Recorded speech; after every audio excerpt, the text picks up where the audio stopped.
नमस्कार विद्यार्थी मित्रांनो, मागच्या लेक्चरला आपण स्थिर भांडवल म्हणजे काय त्याची व्याख्या आणि स्थिर भांडवलाच्या आवश्यकतेवर परिणाम करणारे विविध घटकांचा आपण अभ्यास केला। आज आपल्याला खेळते भांडवल म्हणजे काय त्याची व्याख्या बघायची आहे। खेळते भांडवल म्हणजे कार्यकारी भांडवल किंवा त्याला इंग्लिशमध्ये म्हटलं जात असतं वर्किंग कॅपिटल। व्यवसायाला दैनंदिन कार्य पार पाडण्यासाठी आवश्यक असणाऱ्या भांडवलास खेळते भांडवल असे म्हटले जात असते। नवीन कंपन्यांना स्थिर भांडवलाची आवश्यकता किती आहे हे प्रवर्तकांना लक्षात आल्यानंतर खऱ्या अर्थाने प्रवर्तक स्थिर भांडवलाची गरज पूर्ण करण्यासाठी वेगवेगळ्या साधनांचा वापर करून स्थिर भांडवल जमा करत असतात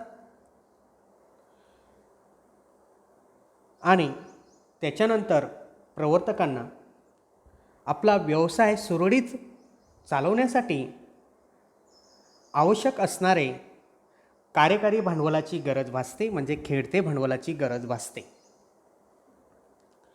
प्रवर्तक व्यक्तींना प्रत्यक्ष अप्रत्यक्षरित्या वेगवेगळे खर्च आपला व्यवसाय सुरळीत पार पाडण्यासाठी करावा लागत असतो। मग प्रवर्तक व्यक्तींना प्रत्यक्ष खर्च किंवा प्रत्यक्ष भांडवलाची गरज कोणती असते तर प्रवर्तक व्यक्तींना आपलं कार्य सुरळीत पार पाडण्यासाठी निधीचा आवश्यकतेचा अंदाज योग्य बांधावा लागतो। आपला व्यवसाय करण्यासाठी आवश्यक अशा कच्च्या मालाचा साठा त्या प्रवर्तक व्यक्तींना करून घ्यावायचे असतात, त्यासाठी त्याला निधीची गरज भासत असते। मग त्या प्रवर्तक व्यक्तींना प्रत्यक्ष खर्च कोणता करावा लागतो तर उत्पादित वस्तूंचा पुरेसा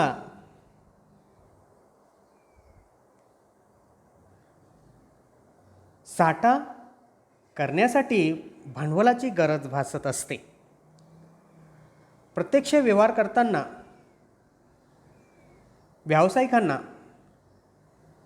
रोखीने किंवा उधारीने आपली उत्पादित वस्तू विक्री करावी लागते।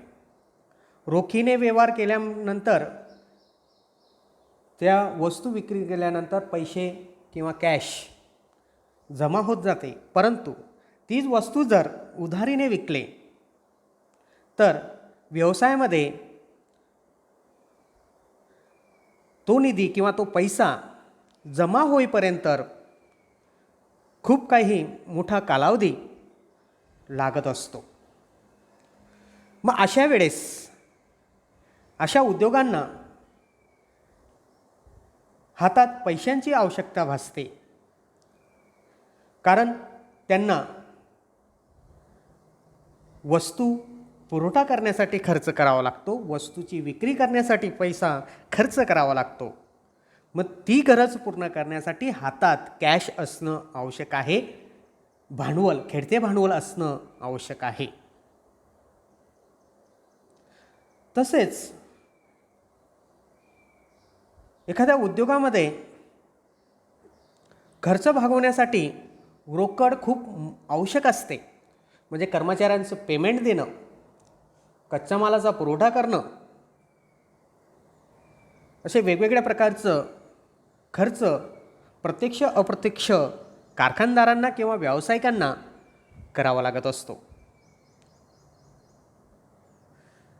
व्यवसायाचे आपण मागच्या वर्षी वेगवेगळे वैशिष्ट्य बघितलेले आहेत। त्या वैशिष्ट्यांमध्ये एक वैशिष्ट्य आहे अनपेक्षित प्रतिकूलतेसाठी रोख रक्कम राखून ठेवणे।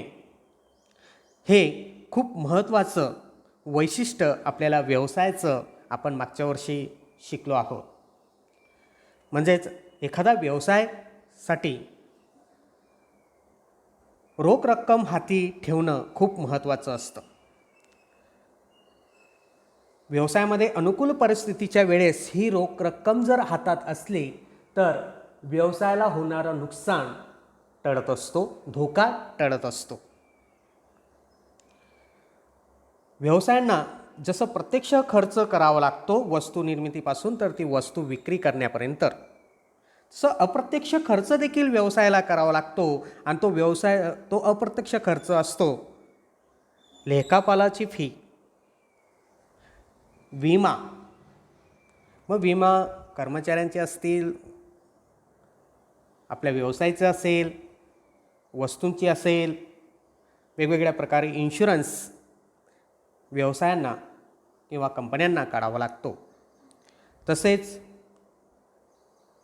व्यवसायामध्ये भांडवलाचा पुरवठा करत असताना कर्जाऊ भांडवलाचा वापर व्यवसाय किंवा उद्योग करत असतात. त्या कर्जाऊ भांडवलावर व्याज देण्यासाठी खर्च करावा लागत असतो. तसेच व्यवसायामध्ये मशिनरीमध्ये दुरुस्ती करावी लागत असते. ते दुरुस्तीचा खर्च करण्यासाठी पैसे हातात असणं आवश्यक आहे. तसेच आपल्या वस्तूचा खप जास्त व्हावा आणि आपण स्पर्धेत टिकून राहावं यासाठी जाहिरातीवर देखील मोठ्या प्रमाणावर उद्योग व्यवसायांना खर्च करावा लागत असतो. विद्यार्थी मित्रांनो, अनेक वेळा व्यवसायामध्ये काही वस्तू भाडे तत्वाने घेतले जात असतात. तसेच कार्यालयामधील टेलिफोन बिल भरण्यासाठी, कार्यालयामधील वीज बिल भरण्यासाठी रोकड रक्कम असणे आवश्यक आहे. म्हणून प्रत्यक्ष अप्रत्यक्ष खर्च करण्यासाठी खेळत्या भांडवलाची उद्योग व्यवसायांना खूप मोठ्या प्रमाणावर गरज आपलं दैनंदिन कार्य पार पाडण्यासाठी आवश्यक असते. विद्यार्थी मित्रांनो, उद्योग व्यवसायात अनेक प्रकारच्या मालमत्तांसाठी भांडवलाची व्यवस्था करावी लागते. ते मालमत्ता किंवा त्या वस्तू निर्मितीसाठी मग पहिला पॉईंट आहे मालसाठा. मालसाठा बांधणीसाठी, उधार मालाच्या येणाऱ्या मूल्यांच्या वित्त पुरवठ्यासाठी आणि आपण वर बघितलंच की दैनंदिन खर्च भागवण्यासाठी. उद्योग व्यवसायात अशा पद्धतीचा खर्च करण्यासाठीची रोकड रक्कम जवळ असणे उद्योग व्यवसाय प्रयत्न करत असते. खेळते भांडवलाची गरज किती आहे हे लक्षात घेऊन प्रवर्तक व्यक्ती आपलं दैनंदिन कारभार पाहताना खेळते भांडवल जवळ ठेवत असते. आपण खेळत्या भांडवलाचं चक्रीय वर्तन बघू आणि हे जे 3 पॉईंट मी सांगितले, मालसाठा बांधणीसाठीचा खर्च, उधार मालाचा येणाऱ्या मूल्यांचा वित्त पुरवठ्यासाठी आणि दैनंदिन खर्च भागवण्यासाठी खेळते भांडवल किती महत्त्वाचं आहे, त्याची आवश्यकता किती आहे, ते या खेळत्या भांडवलाच्या चक्रीय आवर्तननुसार आपल्याला अधिक स्पष्ट करता येईल. खेळत्या भांडवलाचं चक्रीय आवर्तन. मग पहा, मालसाठा. एखादं वस्तू निर्मिती करणारा कारखाना असेल, उद्योग असेल, तर त्याला मोठ्या प्रमाणावर मालसाठा करून ठेवणे आवश्यक आहे. मालसाठा करून ठेवल्यानंतर त्या मालसाठ्याचं किंवा त्या वस्तूची विक्री करण्यासाठी, आता मालाचं उत्पादन करण्यासाठी तर स्थिर भांडवलाची आवश्यकता भासतेच, परंतु त्या मालाची विक्री करण्यासाठी खेळते भांडवलाची देखील आवश्यकता भासते. मग उद्योग मालसाठा जो त्यांच्याजवळ असतो त्याची विक्री करत असतो. म्हणून मालसाठा बांधणीसाठी, उभारणीसाठी खेळत्या भांडवलाची आवश्यकता भासते. म्हणजेच वस्तू निर्मिती करण्यासाठी कर्मचाऱ्यांना पेमेंट देणं, कच्चा मालाचा पुरवठा करणं, वीज बिल भरणं, असे वेगवेगळ्या प्रकारचे खर्च व्यवसायांना किंवा कंपन्यांना मालसाठा बांधणीसाठी किंवा उभारणीसाठी करावं लागतं. म्हणून त्या चक्रामध्ये दाखवलेले आहे. मालसाठा नंतर विक्री. त्याच्यानंतर वस्तूची विक्री हे दोन पद्धतीने होत असते, एक तर रोखीने किंवा उधारीने. एखादा उद्योग एखादी वस्तू रोखीने देखील विक्री करतो आणि उधारीने देखील विक्री करतो. उधारीने विकलेल्या वस्तूंची रोख रक्कम त्या उद्योगाला लगेच परत मिळत नाही. म्हणून उधार मालाचे जे येणारे मूल्य असतात, मग आपण अकाउंटमध्ये शिकला असालच, अकाउंट रिसेबल म्हणजे उधार मालाचे येणारे मूल्य. ते जे मूल्य आहे ते लगेचच व्यवसायामध्ये गुंतवले जात नाही, कारण त्याला वेळ लागतो. वस्तू उधारीने विकल्यानंतर जे मूल्य असतं त्या वस्तूंवरील ते मिळवण्यासाठी वेळ लागतो. म्हणून पुढची विक्री करण्यासाठी वस्तूचा पुरवठा करणं आवश्यक असतं. म्हणून त्यासाठी व्यवसायाला किंवा उद्योगाला खेळते भांडवल हे आवश्यक असते. मग हे खेळते भांडवल कारखान्याचे जे खर्च आहेत ते भागवण्यासाठी त्याचा वापर केला जात असतो. म्हणून मालसाठा बांधणीसाठीचा खेळत्या भांडवलाची आवश्यकता भासत असते. उधार मालाच्या येणाऱ्या मूल्यांचा वित्त पुरवठ्यासाठी, आता खेळते भांडवल देखील उधार मालाच्या येणाऱ्या मूल्यांचा वित्त पुरवठ्यासाठी देखील त्याचा वापर केला जात असतो. कारण हे जे उधार मालाची येणारी रक्कम आहे हे विशिष्ट कालावधीनंतर येत असते. म्हणून त्याच्यावर देखील खर्च उद्योग व्यवसायांना करावा लागतो, कारण त्या कालावधीमध्ये वस्तूचा पुरवठा करण्यासाठी रोकड असणे आवश्यक असते. त्याच्यानंतर उधारीचं येणाऱ्या मूल्यांच्या वेळेस म्हणजे त्या कालावधीमध्ये जे आपल्याकडे जी जमा असलेली रक्कम आहे ती जमा असलेली रक्कम व्यवसायामध्ये गुंतवली जात असते. म्हणून कॅश असणे आवश्यक आहे. मग त्याच्यानंतर उधारी येणारे मूल्यांचं वेळ लागल्यानंतर ती जी आपल्याजवळ जमा असलेली रक्कम आहे ते रोख रक्कम उद्योग व्यवसायामध्ये गुंतवली जात असते. आणि जो दैनंदिन खर्च आहे म्हणजे कार्यकारी खर्च आहे ते भागवण्यासाठी खेळते भांडवलाचा पुरवठा केला जात असतो. म्हणजे खेळते भांडवल वापर केला जात असतो. म्हणजे कार्यकारी खर्च भागवण्यासाठी खेळते भांडवल आवश्यक आहे. आणि त्यानुसार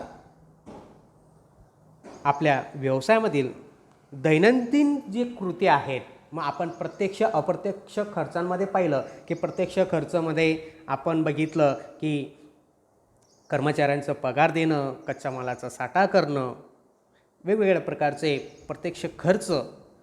आणि अप्रत्यक्ष खर्च म्हणजेच लेखापालाची फी भरणं, विमाचं रक्कम भरणं, व्याज देणं, दुरुस्ती संदर्भातील खर्च, जाहिराती संदर्भातील खर्च, टेलिफोन बिल इत्यादी स्वरूपाचं अप्रत्यक्षरित्याचं खर्च आपण बघितलं. आणि ते दैनंदिन कार्य करीत असताना हे खर्च उद्योगांना करावा लागतो.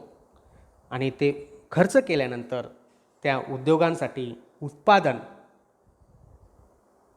करण्यासाठी तो खर्च करावा लागतो. आणि उत्पादन झाल्यानंतर परत आपल्या व्यवसायामध्ये मालाचा पुरवठा केला जात असतो आणि मालांचा पुरवठा करण्यासाठी देखील खर्च करावा लागतो. असं या खेळत्या भांडवलाच्या चक्रीय आवर्तनामध्ये आपल्याला अधिक स्पष्ट करता येणार.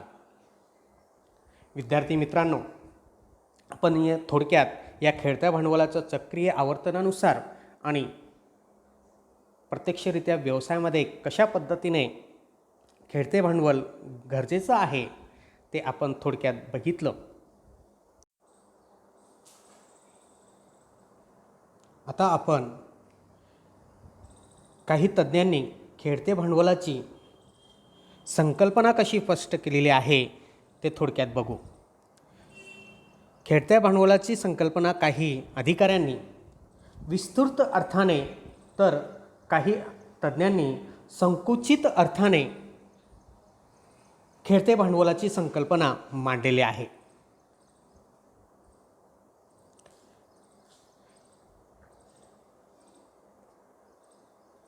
खेळत्या भांडवलाची संकल्पना काही तज्ज्ञ व्यक्तींनी मांडताना असं सांगितलं आहे, चालू संपत्तीचे चालू दायित्वावर जेवढे आधिक्य असते ती अतिरिक्त रक्कम म्हणजे खेळते भांडवल होय. म्हणजेच खेळत्या भांडवलाची संकल्पना स्पष्ट करताना तज्ज्ञ व्यक्ती असे सांगतात की आपल्याजवळील जी चालू संपत्ती आहे, मग चालू संपत्ती आपली कॅश, स्टॉक, बँक बॅलन्स ही आपली चालू संपत्ती असते. आणि आपली चालू दायित्व म्हणजे आपण कर्जाऊ भांडवलाची रक्कम, त्याच्यावरील व्याज, त्याची मुद्दलाची रक्कम, किंवा काही वेळेस आपण उद्योगामध्ये कच्च्या भांडवलाचा पुरवठा करताना उधारीची सवलत घेत असतो. असं चालू दायित्व म्हणजे चालू संपत्तीचे चालू दायित्वावरील आधिक्य म्हणजे आपण जेवढी रक्कम देणे लागतो त्यापेक्षा आपल्याजवळ जी चालू संपत्ती आहे ती चालू दायित्वापेक्षा जास्त. म्हणजे आपण उदाहरणाच्या सहाय्याने सांगितलं तर आपल्याला आपल्या उद्योगाला जर 10 लाख रुपये द्यायचं बाकी असेल आणि आपल्याजवळ जर 15 लाख रुपये करंट असेट असेल, चालू संपत्ती असेल, मग त्याच्यामध्ये आपल्याकडे ते एकंदरीत कॅश, स्टॉक आणि बॅलन्स हे मिळून 15 लाख रुपये आहे. तर हे 15 लाख आणि चालू दायित्वचे 10 लाख याच्यामध्ये करंट ॲसेट म्हणजे चालू मालमत्ता हे 5 लाखाने जास्त आहे. मग हे जे 5 लाख रुपये जास्त आहेत ते आहे आपलं खेळते भांडवल. म्हणून त्या तज्ज्ञांच्या मते त्यांनी खेळते भांडवलाची संकल्पना सांगितली आहे की चालू संपत्तीच्या चालू दायित्वावर जेवढे आधिक्य असते ती अतिरिक्त रक्कम म्हणजेच खेळते भांडवल. म्हणजे जी अतिरिक्त जे 5 लाख रुपये आहेत ते आपल्या व्यवसायामध्ये काय आहे, खेळते भांडवल, वर्किंग कॅपिटल आहे आणि ते आपण त्याचा वापर व्यवसायामध्ये करू शकतो. असं तज्ज्ञाने खेळते भांडवलाची थोडक्यात व्याख्या करण्याचा प्रयत्न केलेला आहे. तसेच जेस्टनबर्ग या तज्ज्ञांच्या मते खेळते भांडवल म्हणजे काय, तर ते म्हणतात की चालू संपत्तीचे चालू दायित्वावरील आधिक्य म्हणजे जेवढं चालू संपत्ती आहे त्या चालू संपत्तीचे चालू दायित्वावरील जे आधिक्य आहे. म्हणजेच विस्तृत अर्थाने जेस्टनबर्ग यांनी खेळत्या भांडवलाची व्याख्या सांगितली आहे की जे आपलं देणे असलेली रक्कम आहे त्याच्यापेक्षा जर आपली चालू संपत्ती जास्त असेल ती जी अधिकची रक्कम आहे, आपण अगोदर उदाहरण बघितलंच की आपल्याला द्यायचं आहे 10 लाख रुपये आणि आपल्याकडे आहे 15 लाख रुपये, मग ते 10 लाख रुपये देऊन आपल्याकडे जी शिल्लक रक्कम उरली ती म्हणजे खेळते भांडवल. असं जेस्टनबर्ग यांच्या मते खेळते भांडवलाची संकल्पना स्पष्ट करताना त्यांनी व्याख्या केलेली आहे. त्यांच्या दृष्टिकोनातून त्या खेळते भांडवलाला निव्वळ खेळते भांडवल असे देखील म्हटलं जात असतं. जेस्टनबर्ग याला खेळते भांडवल न म्हणता अभिसरण भांडवल असे देखील म्हणतात. म्हणजेच जे जास्तीची रक्कम आहे आपण ती काय करतो, व्यवसायामध्ये पुन्हा गुंतवणूक करतो, म्हणजे ते अभिसरण करतो. असं जेस्टनबर्ग यांनी खेळत्या भांडवलाची व्याख्या संकल्पना सांगितलेली आहे. आणखीन काही तज्ज्ञांनी खेळते भांडवलाचं संकल्पना स्पष्ट करताना माहिती सांगितली आहे. त्यांच्या मते चालू संपत्तीचे समतुल्य असते ते खेळते भांडवल होय. म्हणजेच आपल्याजवळ जे चालू संपत्ती आहे आणि ते चालू संपत्ती अधिक्यापेक्षा जास्त आहे ते आपलं खेळते भांडवल असं काही तज्ज्ञांनी सांगितलेलं आहे. तसेच J.S. मिल यांनी खेळते भांडवलाची संकल्पना स्पष्ट करताना असं सांगितलं आहे की एकूण चालू मालमत्ता म्हणजे व्यवसायातील खेळते भांडवल होय. म्हणजे आज रोजी आपल्याजवळ जी कॅश आहे, आज रोजी आपल्याजवळ जो स्टॉक शिल्लक आहे, आपल्याजवळ जे बँक बॅलन्स आहे, ते आपल्याकडील चालू मालमत्ता म्हणजेच व्यवसायासाठी लागणारं खेळते भांडवल असतं. या तज्ज्ञांनी जे खेळते भांडवलाचं दृष्टिकोन मांडलेला आहे, हा व्यापक असा दृष्टिकोन त्यांनी मांडण्याचा प्रयत्न केलेला आहे. अशा सर्वांनी जे खेळत्या भांडवलाची दृष्टिकोन मांडलेला आहे तो सर्व दृष्टिकोन चालू संपत्तीचा मध्ये याचा समावेश त्यांनी करण्याचा प्रयत्न केलेला आहे. म्हणून यालाच एकूण खेळते भांडवल म्हणजे ग्रॉस वर्किंग कॅपिटल अशा तज्ज्ञांनी अधिकाऱ्यांनी खेळत्या भांडवलाची संकल्पना चालू संपत्तीचा जो साठा आहे तो साठा म्हणजेच खेळते भांडवल असं त्यांच्या मते खेळत्या भांडवलाची व्याख्या किंवा संकल्पना स्पष्ट करताना त्यांनी सांगितलेलं आहे. विद्यार्थी मित्रांनो, आज आपण खेळते भांडवल म्हणजे काय आणि काही तज्ज्ञांनी खेळत्या भांडवलाची संकल्पना कशा पद्धतीने स्पष्ट केलेल्या आहे हे आज आपण बघितलेलं आहे. पुढच्या लेक्चरला आपण खेळत्या भांडवलाच्या आवश्यकतेवर परिणाम करणारे विविध घटकांचा अभ्यास करणार आहोत. थँक्यू.